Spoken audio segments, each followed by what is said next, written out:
നമ്മൾ ഇവിടെ ഡിസ്കസ് ചെയ്യുന്നത് 4th മൊഡ്യൂളാണ്, അതായത് നേച്ചർ ഓഫ് സോഷ്യൽ സൈക്കോളജി എന്നുള്ള ചാപ്റ്റർ.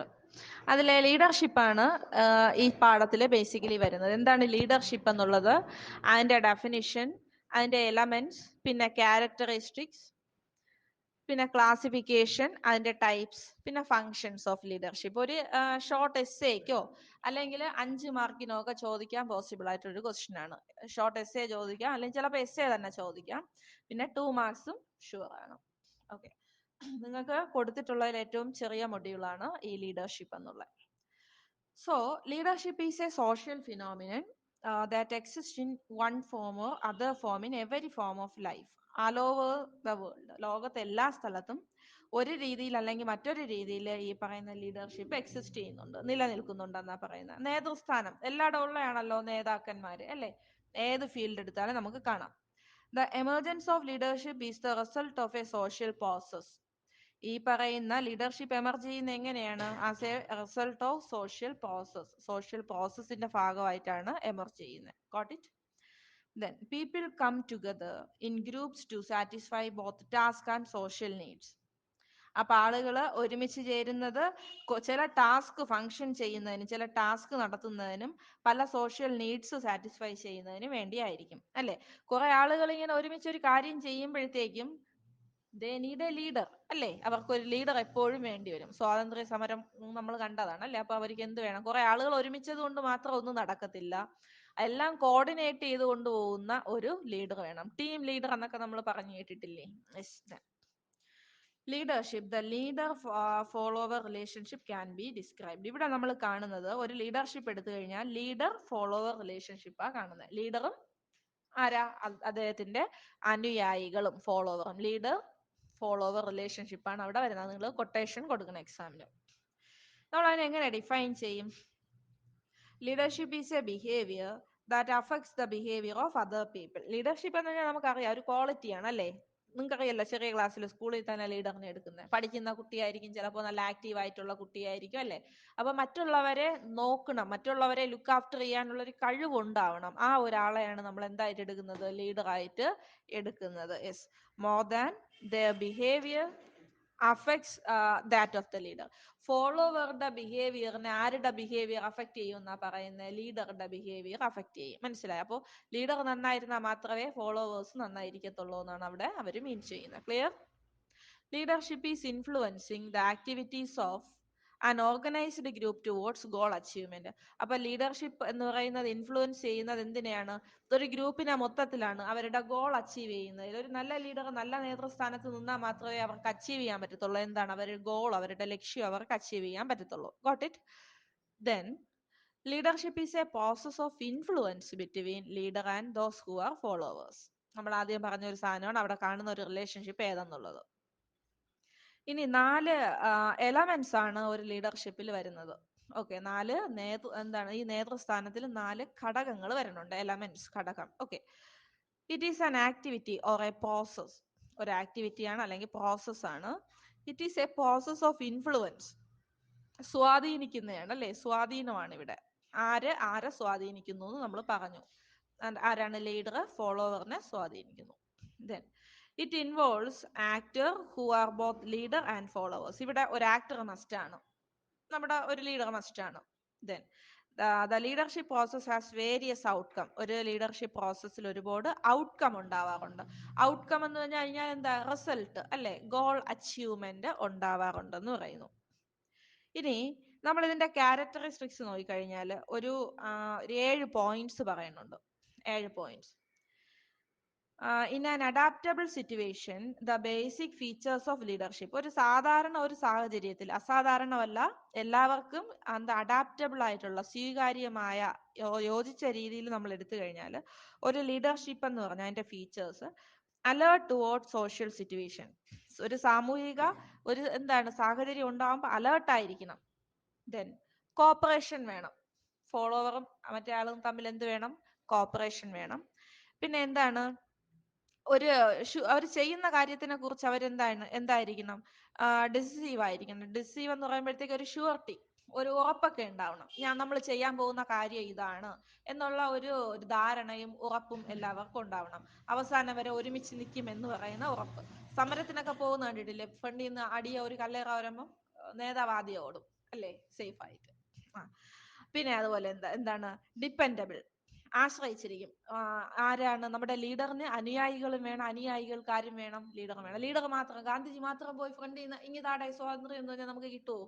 ഇല്ല. ഗാന്ധിജിയെ കണ്ടിട്ടാണോ സ്വാതന്ത്ര്യം കിട്ടിയെന്ന് ചോദിച്ചു കഴിഞ്ഞാൽ ഒരു വലിയ ജനത എവിടെ ഉണ്ടായിരുന്നു? ഗാന്ധിജിയുടെ പിന്നിലുണ്ടായിരുന്നു, ഫോളോവേഴ്സ്.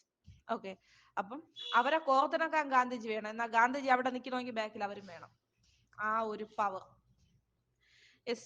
അസർട്ടീവ് ആണ്, ഒരു സ്റ്റേറ്റ്മെന്റ് ആണിത്. പിന്നെ അതുപോലെ എന്താണ്? കോൺഫിഡൻസ്. കോൺഫിഡൻസ് ഇവിടെ മസ്റ്റ് ആണ് അല്ലേ? പിന്നെ അടുത്ത് നമ്മൾ നോക്കുന്നത് നോളജ്.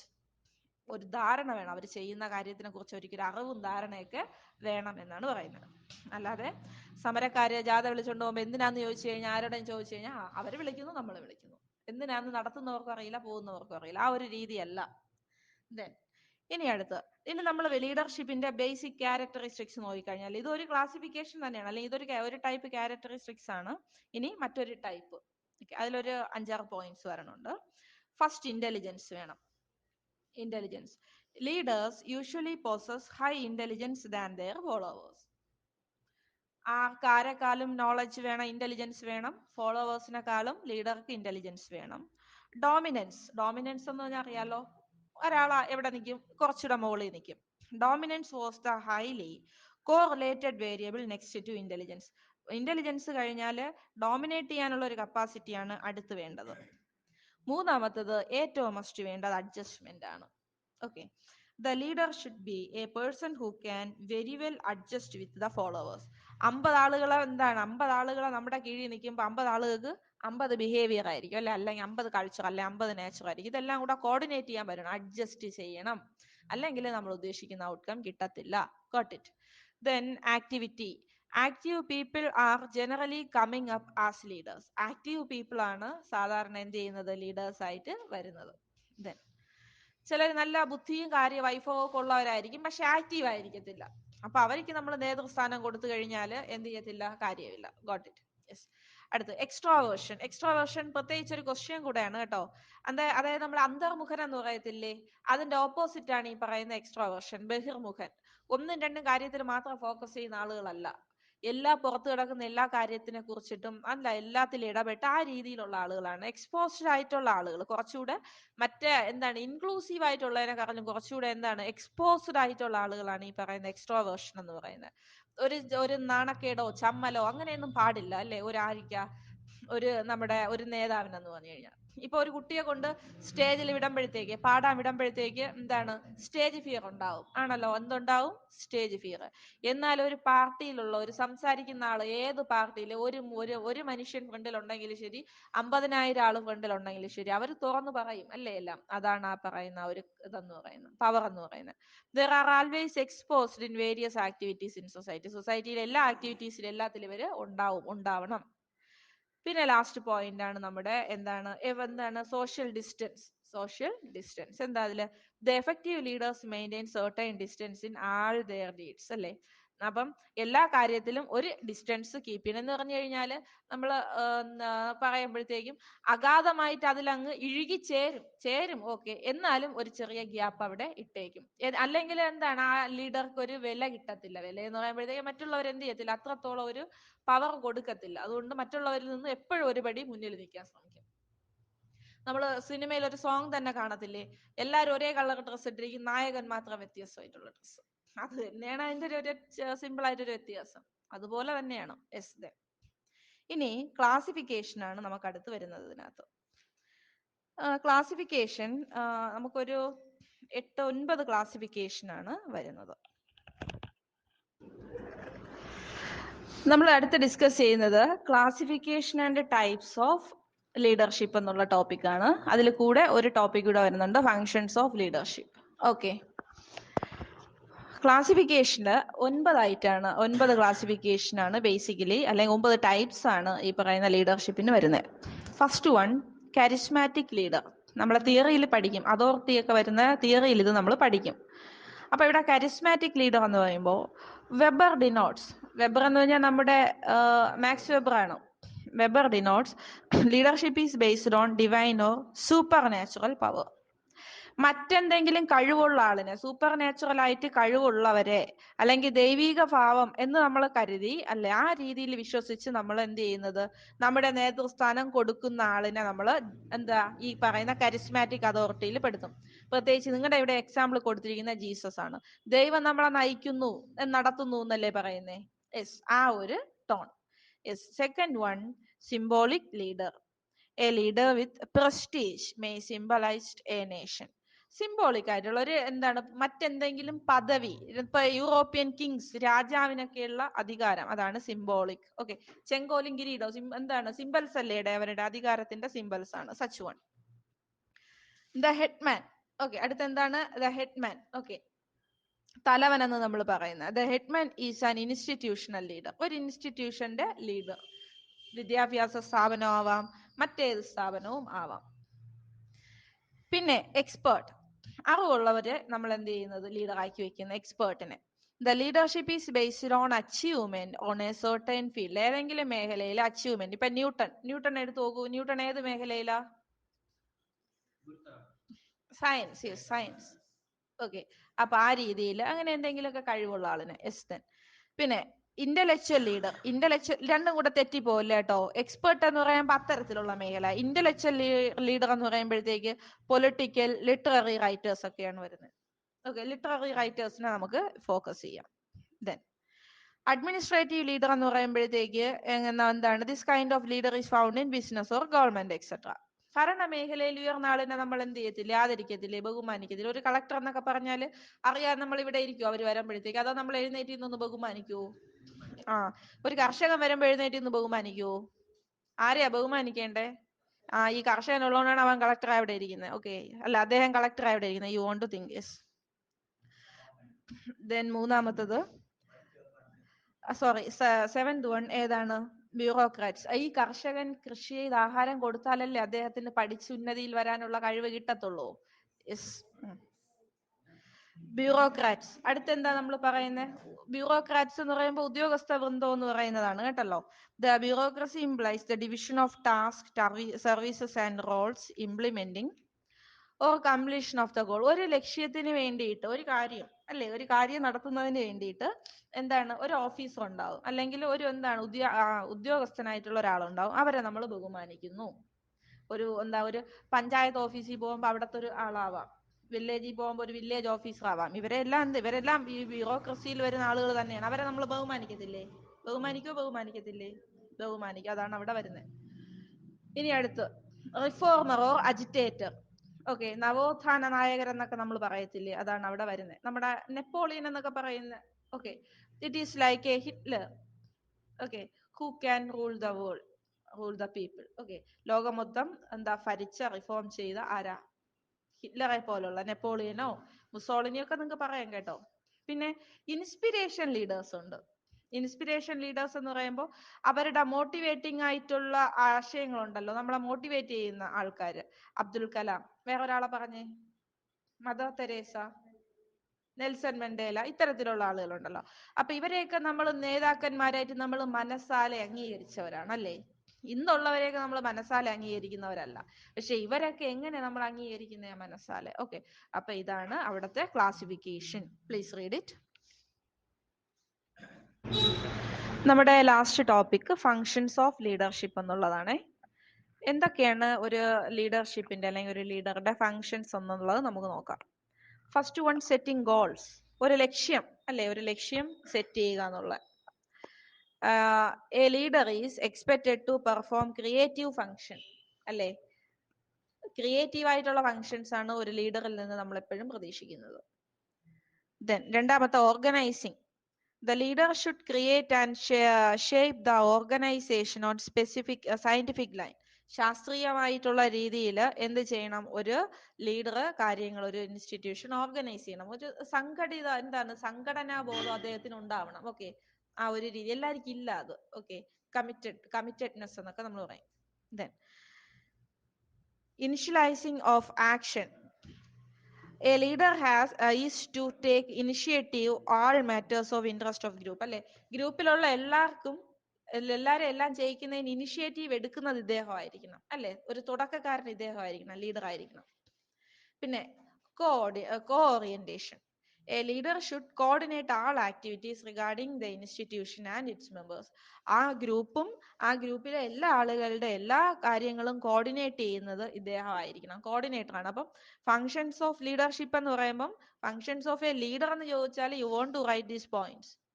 Got it? അല്ലെങ്കിൽ അപ്പുറത്ത് ഷിപ്പ് ഇല്ലായിരുന്നു എഴുതാതെ വരല്ലേ? Yes. Direction and motivation. It is the primary function of a leader to guide and direct his group. Okay, അപ്പൊ ഇവിടെ എന്താ പറയുന്നത്? It is the primary function of A leader. ഇദ്ദേഹത്തിന്റെ പ്രൈമറി ഡ്യൂട്ടി ആണ് എന്താണ്? ഗ്രൂപ്പിലുള്ളവരെ ഗൈഡ് ചെയ്യുക, അല്ലെങ്കിൽ ഗ്രൂപ്പിലുള്ളവരെ ഡിറക്റ്റ് ചെയ്യുക മീൻസ് നയിക്കുക. Okay, last point, link between management and workers. അല്ലെ, മുകളിലൊരു കാറ്റഗറി ആളുകളുണ്ട്, ഇതിന്റെ ഇടയിൽ നിൽക്കുന്നവരാ ലീഡേഴ്സ് ആണല്ലോ. പിന്നെ താഴെയുള്ള ആളുകളെ കണക്ട് ചെയ്യണം. മുകളിലുള്ള ആളും താഴെയുള്ള ആളുകളെയും തമ്മിൽ കണക്ട് ചെയ്യുന്നത് ഈ ഇടനിലക്കാരാണ്, ഇന്റർമീഡിയേറ്ററീസ് ആണ് ഈ പറയുന്ന ആളുകൾ. A leader interpret the policies and programmes of the management to his subordinates. മുകളിലന്ന് തീരുമാനിച്ച നയങ്ങളും കാര്യങ്ങളെല്ലാം താഴെ ഇന്റർപ്രറ്റ് ചെയ്ത് കൊടുക്കുന്നത് ലീഡറാണ്. The he represents the subordinates interest before the management. അതുപോലെ ഈ താഴെയുള്ള ആളുകളുടെ സബോർഡിനേറ്റ്സിന്റെ ആവശ്യങ്ങളും ആഗ്രഹങ്ങളും താല്പര്യങ്ങളും മുകളിൽ അറിയിക്കുന്നതും ആര് തന്നെയാണ്? ഈ പറയുന്ന ലീഡേഴ്സ് ആണ്. മുകളിലോട്ടും കാര്യങ്ങൾ അറിയിക്കണം, മുകളിൽ നിന്നുള്ള തീരുമാനങ്ങൾ താഴെയും അറിയിക്കണം. ഇതാണ് അവരുടെ ബേസിക് ഫംഗ്ഷൻ അല്ലെങ്കിൽ ഡ്യൂട്ടി. ഓക്കെ, ഇത്രയുമാണ് നമുക്ക് ഈ ചാപ്റ്ററിൽ വരുന്നത്. ഇനി 2 സെന്റൻസ് നമ്മളൊരു കൺക്ലൂഷൻ പോലെ എഴുതും. അതിന് ആ എസ്സേയുടെ ഒരു പെർഫെക്ഷന് വേണ്ടിയിട്ടാണ് നമ്മൾ എഴുതുന്നത്, മാർക്ക് സ്കോർ ചെയ്യാൻ. It is an activity or a process. തുടക്കത്തിൽ നമ്മൾ പറഞ്ഞതാണ്. It is often considered as the ability to influence group of people towards the achievement of goal. ഒരു ലക്ഷ്യം നേടിയെടുക്കുന്ന, അല്ലെങ്കിൽ ഒരു ലക്ഷ്യത്തിന് വേണ്ടിയിട്ട് ഒരു ഗ്രൂപ്പ് ആളുകളെ, അല്ലെങ്കിൽ ഒരു കൂട്ടം ആളുകളെ ഇൻഫ്ലുവൻസ് ചെയ്യാനുള്ള ഒരാളുടെ പവറാണ് ഈ പറയുന്ന ലീഡർഷിപ്പ് എന്ന് നമുക്ക് പറയാം. എല്ലാവർക്കും ഈ പറയുന്ന ക്വാളിറ്റി ഉണ്ടാവണമെന്നില്ല. ഓക്കെ, ലീഡർഷിപ്പ് എന്ന് പറയുന്നത് ഒരു ആർട്ടാണ്, മറ്റുള്ള ആർട്സിനെ പോലെ തന്നെ ഒരു ആർട്ടാണ് ഈ പറയുന്ന ലീഡർഷിപ്പ്. ഓക്കെ, ഇത്രയാണ് എസ്സേക്കകത്ത് വരുന്നത്. സൈക്കോളജിയില് 3rd മൊഡ്യൂളാണ് നമ്മൾ ഡിസ്കസ് ചെയ്യുന്നത്. അപ്പോൾ പേഴ്സണാലിറ്റി ആൻഡ് സോഷ്യൽ സിസ്റ്റം എന്നുള്ളതാണ് സൈക്കോളജിയിലെ നമ്മൾ പഠിക്കുന്ന ലാസ്റ്റ് ചാപ്റ്റർ ആണ്. ബേസിക്കലി എസ്സേ പോസിബിൾ ആയിട്ടുള്ളതും അതുപോലെ തന്നെ ഷോർട്ട് ക്വസ്റ്റ്യൻസ് ഒരുപാടുള്ള ഒരു ടോപ്പിക്കാണ് ഇതിനകത്ത് വരുന്നത്. അപ്പോൾ ഫസ്റ്റ് നമ്മൾ ഇൻട്രൊഡക്ഷൻ പോലെ എഴുതണം. Personality is one of the most important topics in social psychology. Social psychology നമ്മൾ പഠിക്കുമ്പോൾ അതിലൊരു ബ്രാഞ്ച് അല്ലെങ്കിൽ സബായിട്ടൊക്കെ വരുന്ന ഒരു സംഭവമാണ് ഈ പറയുന്ന പേഴ്സണാലിറ്റി. ഒരു വ്യക്തിയുടെ വ്യക്തിത്വം എന്ന് പറയുന്നത്. പേഴ്സണാലിറ്റി മീൻസ് വ്യക്തിത്വം, അറിയാലോ. Personality is what makes A person unique. Personality എന്ന് പറയുമ്പോൾ വേറൊന്നുമല്ല, എന്താണ് ഒരു വ്യക്തിയെ യുണീക്ക് ആക്കുന്നത്. യുണീക്ക് എന്ന് പറഞ്ഞു കഴിഞ്ഞാൽ നിങ്ങൾ പഠിച്ചിട്ടുണ്ടല്ലോ, തനതായ, അല്ലേ, ഡിഫറെന്റ് ആയിട്ടുള്ള ഓരോ വ്യക്തികളും അവരവരുടേതായിട്ട്. അതുല്യൻ എന്ന് പറയും നമ്മൾ, അല്ലെ, അതുല്യൻ. ഓക്കെ, എങ്ങനെയാണ് നമ്മൾ അതുല്യനാക്കുന്നത് എന്നുള്ളതാണ് ഇതിനകത്ത് പറയുന്നത്. Which is recognisable soon after birth, അല്ലെ. അപ്പൊ ഇത് നമ്മൾ ജനിക്ക് മുമ്പ് കിട്ടുന്ന സാധനമല്ല ഈ പറയുന്ന പേഴ്സണാലിറ്റി എന്ന് പറയുന്നത്. ജനിക്കുന്നതിന് മുമ്പ് കിട്ടുന്നതല്ല, പിന്നെ എപ്പോഴാണ്? ആഫ്റ്റർ, ജനിച്ചതിന് ശേഷമാണ് നമ്മൾ ഡിറ്റർമിൻ ചെയ്യുന്നത്. അപ്പോൾ there are several components of personality. നമ്മുടെ വ്യക്തിത്വവുമായിട്ട് ബന്ധപ്പെട്ട് കുറെ കാര്യങ്ങൾ നമുക്ക് പറയാം. ഒന്ന്, നമ്മുടെ ക്യാരക്ടർ, നമ്മളെ സ്വഭാവം എന്ന് പറയത്തില്ലേ, ടെമ്പർമെന്റ് എന്ന് പറയും. പിന്നെ നമ്മുടെ പേഴ്സണാലിറ്റിയെ ബാധിക്കുന്ന അല്ലെങ്കിൽ ഇൻഫ്ലുവൻസ് ചെയ്യുന്ന മറ്റൊരു ഘടകമാണ് എൻവയോൺമെന്റ്. ഓക്കെ, പിന്നെ നമ്മൾ ആദ്യം പറഞ്ഞ ക്യാരക്ടർ തന്നെയാണ് പിന്നെ റിപ്പീറ്റ് ചെയ്ത് വന്നിരിക്കുന്നത്. ഓക്കെ, അപ്പൊ ഇത്രയും നമ്മൾ ജസ്റ്റ് ഒരു ഇൻട്രോഡക്ഷൻ ആയിട്ടാണ് എഴുതാനുള്ളത്. ഇനിയാണ് നമ്മുടെ പാഠത്തിലോട്ട് വരുന്നത്. ഓക്കെ, ഫസ്റ്റ് മീനിങ് ആണ്. 1 മാർക്കിനും 2 മാർക്കിനും ചോദിക്കുന്ന ഒരു ക്വസ്റ്റ്യൻ ആണ് പേഴ്സണാലിറ്റി. ഓക്കെ, ശ്രദ്ധിച്ചോണം. The term personality has been derived from the Latin word persona. Okay, persona എന്ന് പറയുന്ന ലാറ്റിൻ വേർഡിൽ നിന്നാണ് ഈ പറയുന്ന വേർഡ് വന്നിരിക്കുന്നത്.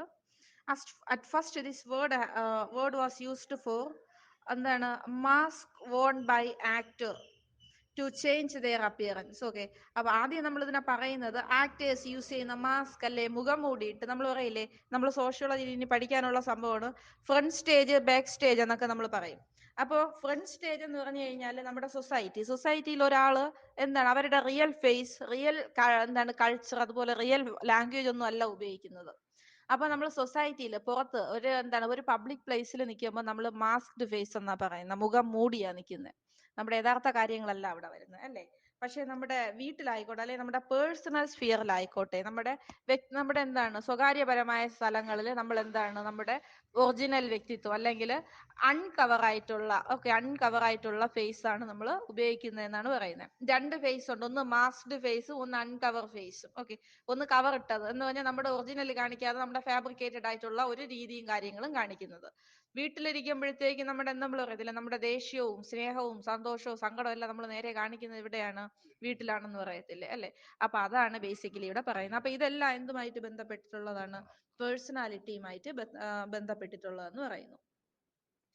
സൈക്കോളജിക്കലി സ്പീക്കിംഗ്, പേഴ്സണാലിറ്റി ഈസ്, അപ്പൊ സോഷ്യോളജി സംസാരിക്കുന്നേക്കാളും ഈ വേർഡ് ഏറ്റവും കൂടുതൽ ഉപയോഗിക്കുന്നത് സൈക്കോളജിക്കകത്താണ് കേട്ടോ.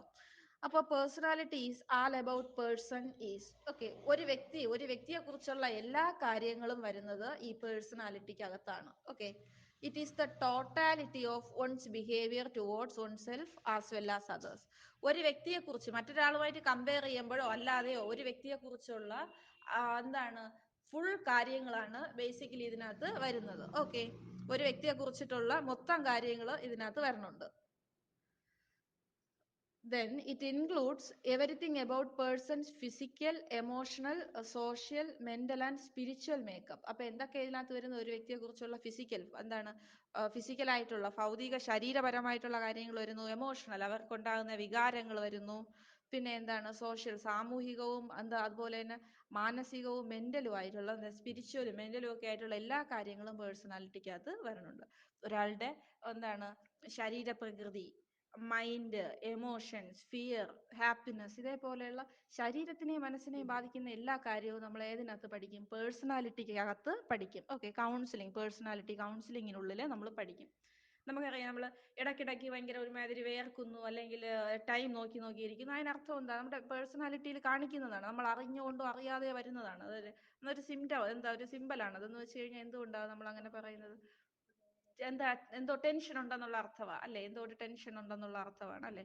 അപ്പൊ അല്ലെ, ഒരു ഉറക്കത്തിൽ ഞെട്ടി എഴുന്നേൽക്കുന്നു, എന്തൊരു ടെൻഷൻ ഉള്ളതുകൊണ്ടാണ്. മൈൻഡിൽ എന്തോ ഒരു ടെൻഷൻ ഒളിച്ചു കിടക്കുന്നതുകൊണ്ടാണ് നമ്മൾ ഉറക്കത്തിൽ ഞെട്ടി എഴുന്നേൽക്കുന്നതൊക്കെ ചെയ്യുന്നത്, അല്ലെ? അപ്പം ഇതേപോലെയുള്ള മനുഷ്യന്റെ ശരീരവും അതുപോലെ മൈൻഡും ഒക്കെ പരസ്പരം ഇന്റർ റിലേറ്റഡ് ആണ്, അല്ലെ? അപ്പൊ ഇത്തരത്തിലുള്ള കാര്യങ്ങളാണ് ഈ പറയുന്ന പേഴ്സണാലിറ്റിക്കകത്ത് നമ്മൾ പഠിക്കുന്നത്. സോഷ്യോളജിയിലും സൈക്കോളജിയിലും ഒരേപോലെ നമ്മൾ കൺസേൺ ചെയ്യുന്ന ഒരു വേർഡാണ് ഈ പറയുന്ന personality. Then it is that all that A person has about him. ഒരു വ്യക്തി അയാളെ കുറിച്ചുള്ള കാര്യങ്ങളെല്ലാം പേഴ്സണാലിറ്റിക്കകത്ത് വരും. ദേഷ്യപ്പെടുന്നത്, ചിരിക്കുന്നത്, സന്തോഷിക്കുന്നത് എല്ലാം പേഴ്സണാലിറ്റിയാണ്, ഒരാളുടെ വ്യക്തിത്വം. Okay, personality as used in psychology as A science. അപ്പോൾ ഇതിനെ നമ്മൾ സൈക്കോളജിയിൽ എന്തെന്നാ പറയുന്നത്? സയൻസ് ആയിട്ടാണ് കണക്കാക്കുന്നത്. റെഫേഴ്സ് ടു, ഇപ്പൊ ഒരു മാർക്കിന് ചോദിച്ചാൽ ഇതിൽ ഏതെങ്കിലും എഴുതിയാൽ മതി കേട്ടോ. ആദ്യം പറഞ്ഞ പാരഗ്രാഫ് എഴുതിയാലും മതി, ഇനി ഈ പറയുന്ന പാരഗ്രാഫ് എഴുതിയാലും മതി. 5 മാർക്കിനൊക്കെ ചോദിക്കുമ്പോഴാണ് നിങ്ങൾ അതിന്റെ ബാക്കി കാര്യങ്ങളൂടെ എഴുതണം. അപ്പോൾ സൈക്കോളജി എന്ന് പറയുന്നത് സയൻസ് ആണ്. Refers to total behaviour of individual, particularly to those relatively enduring and consistent aspects. ഇപ്പോൾ ഫോർ എക്സാമ്പിൾ, ഒരു വ്യക്തി ഒരു സെക്കൻഡിൽ കാണിച്ചത് അയാളുടെ പേഴ്സണാലിറ്റി അല്ല, അത് പെട്ടെന്നുണ്ടാകുന്ന ഹോർമോണൽ ചേഞ്ച് കൊണ്ടുണ്ടാകുന്ന കാര്യമാണ്. എൻഡ്യൂറിങ് ആയിട്ടുള്ള, ഇപ്പൊ ഒരാൾക്ക് ദേഷ്യം മാറാതെ കുറെ കാലം, അയാളുടെ ഒരു അയാളുടെ ഒരു പ്രത്യേകതയാണ് ഈ ദേഷ്യം എന്ന് പറയുന്നത്.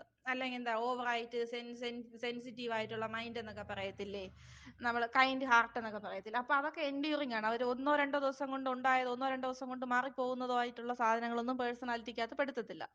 നമ്മുടെ ശരീരത്തിന്റെ ഒരു ഭാഗമായിട്ട് മാറിയ, അല്ലെങ്കിൽ മൈൻഡിന്റെ ഒരു ഭാഗമായിട്ട് മാറിയ നമ്മുടെ കൾച്ചറാണ് ഈ പറയുന്ന പേഴ്സണാലിറ്റിക്കകത്ത് വരുന്നത്. Then the self concept is core of personality. Self concept എന്താ? നമ്മൾ പറയത്തില്ലേ, ഒരു വ്യക്തിത്വം ഇല്ലാത്ത ആളെന്നൊക്കെ പറയത്തില്ലേ ചിലരെ കണ്ടിട്ട്? അതായത് സ്വന്തമായിട്ട് തീരുമാനം എടുക്കാൻ പറ്റാത്തയാള്, സ്വന്തമായിട്ട് ഒരു ഗട്ട്സ്, ഒരു മനോധൈര്യമൊന്നും ഇല്ലാത്ത ആൾക്കാരെ നമ്മൾ പേഴ്സണാലിറ്റി ഇല്ലാത്ത ആളെന്ന് പറയുന്നത്. ഓക്കെ, അപ്പൊ നമ്മൾ നല്ല ധൈര്യമായിട്ടിരിക്കുന്നതും തീരുമാനങ്ങൾ ഡിറ്റർമിനേഷൻ ഒക്കെ ഉള്ളതെല്ലാം പേഴ്സണാലിറ്റിയുടെ ഭാഗമാണ് കേട്ടോ. ദെൻ അതുപോലെ it consist of one self. ഒരു വ്യക്തി അയാളായി തന്നെ ഇരിക്കണം. ഓക്കെ, ഒരു വ്യക്തി അയാളായി തന്നെ ഇരിക്കുന്നതാണ് അയാളുടെ പേഴ്സണാലിറ്റി എന്ന് പറയുന്നത്.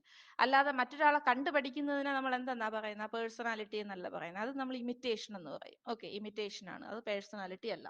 Then it refers to the amount of value we ascribe ourselves. നമ്മൾ അസ്ക്രൈബ് ചെയ്തെടുത്ത സാധനങ്ങൾ അല്ലേ, എമൗണ്ട് ഓഫ് വാല്യൂ, നമ്മൾ എന്താണ് അസ്ക്രൈബ് ചെയ്തെടുത്ത മൂല്യങ്ങൾ, നമ്മുടെ ലൈഫിൽ നമ്മൾ നേടിയെടുത്ത മൂല്യമാണ് നമ്മുടെ വ്യക്തിത്വം എന്ന് പറയുന്നത്. ഓക്കെ, മുതിർന്ന ഒരാളെ കാണുമ്പോൾ എങ്ങനെ പെരുമാറണം, കുറച്ച് ഡൂസും ഡോൺസും ഉണ്ട്, കുറച്ച് എത്തിക്സ്, ഡൂസ് ആൻഡ് ഡോൺസ്, കുറച്ച് എത്തിക്സ് ഉണ്ട്. ഓക്കെ, ആ എത്തിക്സ് ആണ് പേഴ്സണാലിറ്റി. ആ ഡൂസ് പറയത്തില്ലേ, നമ്മൾ ഡോൺസ് അല്ല, ഡൂസ് പറയത്തില്ലേ, ചെയ്യാവുന്നതും ചെയ്യാൻ പാടില്ലാത്തതുമായ കാര്യങ്ങൾ അല്ലേ.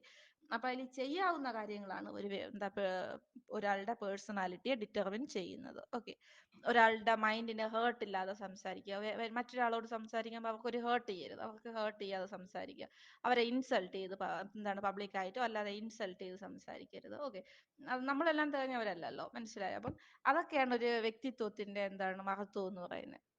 Got it. അപകടത്തിൽപ്പെട്ട ഒരാളെ സഹായിക്കാൻ ശ്രമിക്കുന്നത്, മറ്റൊരാളുടെ ദുഃഖം നമ്മുടെ ദുഃഖമാകുന്നത്, ഇതൊക്കെ പേഴ്സണാലിറ്റിയുടെ ഭാഗം തന്നെയാണ്. അടുത്ത് നമ്മൾ ഡിസ്കസ് ചെയ്യുന്നത് ഡിറ്റർമിൻസ് ഓഫ് പേഴ്സണാലിറ്റി, ഒരാളുടെ വ്യക്തിത്വത്തെ സ്വാധീനിക്കുന്ന ഘടകങ്ങളാണ്.